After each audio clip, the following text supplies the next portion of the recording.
Namaste and welcome. I'm Pratim Ranjan Bose and you are watching my podcast Perspective. In this episode, I'll discuss Bangladesh-Myanmar corridor. Bangladesh witnessed two parallel developments in the last few weeks. There was a hurried launch of Starlink satellite phone services in the Chittagong Hills, bordering Myanmar's Rakhine state. This coincided with Dhaka's in-principle approval to humanitarian aid corridor to Myanmar. There have been ample allegations in the past of UN aid corridors being misused by vested interests. Theoretically, basic humanitarian provisions could have been airdropped or sent via the Indian port in Rakhine. Both options have been avoided.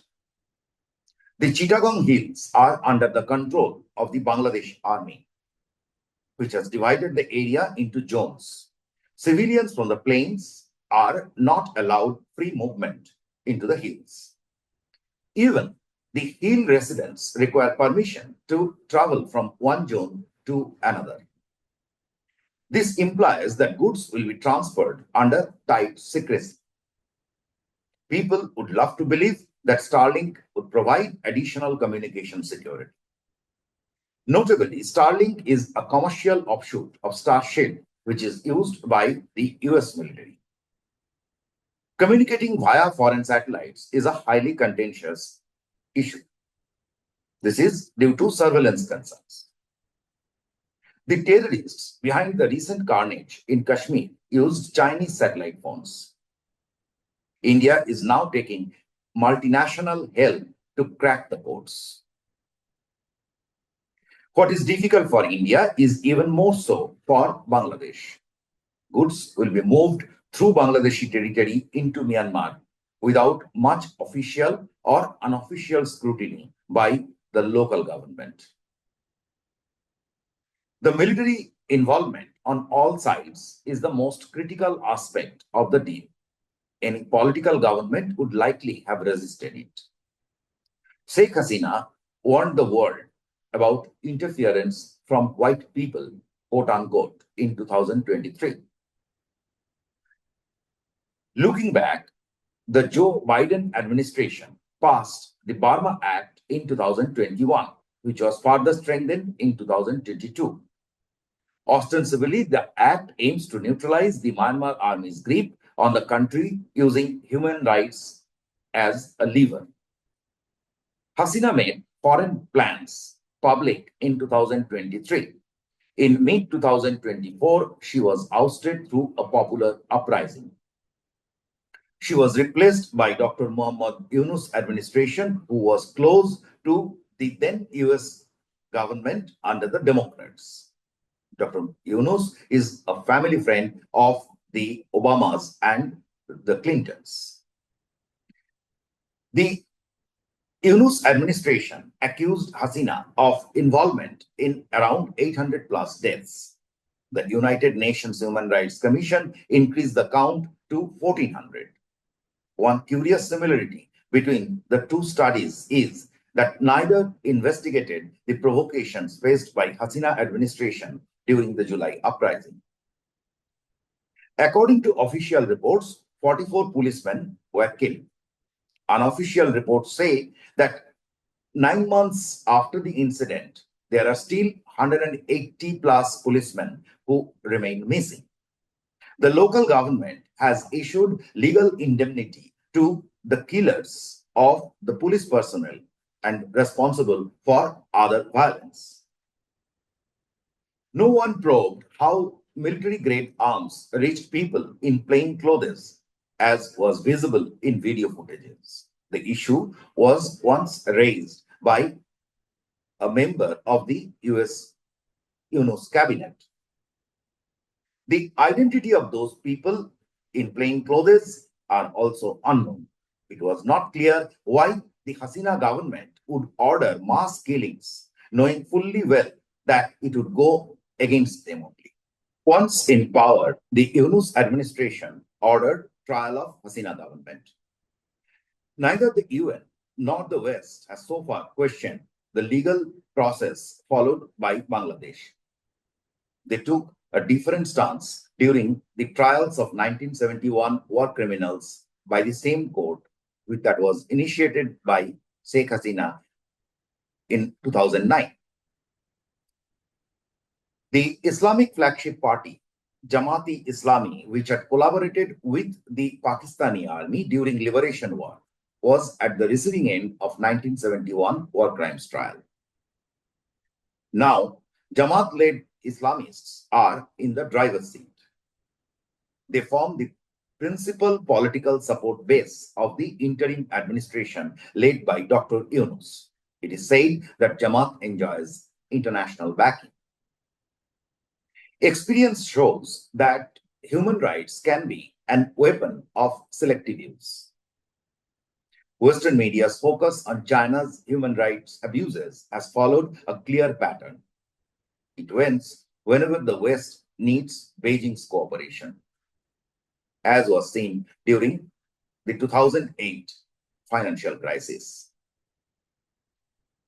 Let's not even get started on West Asia and the role of the UN. Setting aside human rights and Hasina, Bangladesh is entering the Myanmar geopolitical contest without any declared and discernible benefit. Bangladesh is a victim of the unrest in Myanmar. Millions of Rohingya Muslims fled Rakhine and took refuge in Bangladesh. The Arakan army, which now controls Rakhine, is not sympathetic to the Rohingya cause. A few days ago, the Yunus administration announced the repatriation of some Rohingya refugees to Rakhine by next year. That was based on an agreement signed by the Hasina administration with the army-backed government in Yangon. The validity of the agreement was questionable after the rise of Arakan army. Moreover, in a fresh twist to the story, Bangladeshi media now reports that Dhaka is preparing to shelter more Rohingya refugees. This casts serious shadow on the purpose of the 8th corridor. Meanwhile, the situation in Myanmar is extremely complex. It is well known that the ethnic groups in Myanmar are looking for arms and provisions for consolidating local control. Many of them already declared control over large parts of the land. Empowering ethnic groups would undoubtedly weaken the Myanmar army's grip on the country, which is an intended outcome of the West. The larger impact would be the weakening of China's influence, as Beijing primarily operates through the Myanmar army. China has established a deep-sea port in Rakhine. It is critical for the proposed 1,700-kilometer China-Myanmar economic corridor. Currently, China has linked the port via an oil pipeline. Beyond economics, the port and China-Myanmar corridor provide China strategic access to the Bay of Bengal. Located on India's eastern flank, the Bay of Bengal is one of the world's most militarized zones. As Hasina flagged, the US-led West has been trying to gain a foothold in the region for quite some time. Flurry of activities by the UK and repeated visits by US Pacific Command officials are telling. In March, Pacific Command Deputy Chief General Vowell visited Bangladesh. Western and Indian interests partially converge, but there is a theoretical concern. The ethnic groups suffer from inter-community conflicts. If the Myanmar army's control collapses, the country could fragment. India shares a 1,700-kilometer border with 4 Myanmar states, while Delhi is engaging with ethnic groups. Dealing with multiple new militaries across the border would be a security nightmare. Worse, the region has a history of gun running dating back to Second World War. There are deep ethnic ties between Myanmar and India's northeast. A free-for-all situation across the border could destabilize the fragile peace in Northeast India. We are already seeing early signs of this in Manipur. What is a problem for India is partially a problem for China too. Beijing may have acquired most of Myanmar's valuable minerals in exchange for its support to Myanmar army. Moreover, Chinese are more businesslike and efficient in managing local population. Yet, all is not well on China's side either. The infamous cocoa shui groups run an extensive mafia network spanning Yunnan province in China, Laos, Cambodia, and Myanmar. The cocoa shui sponsored drug, gold, and weapons trafficking is the primary source of funds to the ethnic groups. After the coup, the Myanmar army tried attacking the network, but they met with limited success. The most critical and interesting part of this story lies with the Myanmar army. It is led by bomber Buddhists who dominate the central region of Myanmar. This is arguably one of the world's most resilient and fiercely independent ethnic groups. The Myanmar army became dependent on China after India's prolonged disengagement from the region since 1962. In recent years, the army replaced part of the dependence on China by procuring arms from Russia and India. Russia is a relatively new player in the region. It is offering weapons and nuclear technology.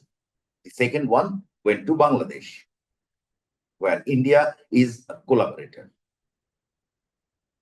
To conclude, the future of Myanmar remains uncertain. India favors a strategic order that would not escalate the internal conflicts of Myanmar. No one knows exactly what the West is planning. Hasina had warned that they wanted to carve out a new nation. Under the circumstances, India's approach might seem more palatable to Beijing. Meanwhile, Bangladesh has boxed itself in. Once established, the corridor might become a permanent fixture. Time will tell if it brings Bangladesh pain or prosperity. Thank you for watching Perspective. If you like this episode, please like and share. फिर मिलेंगे.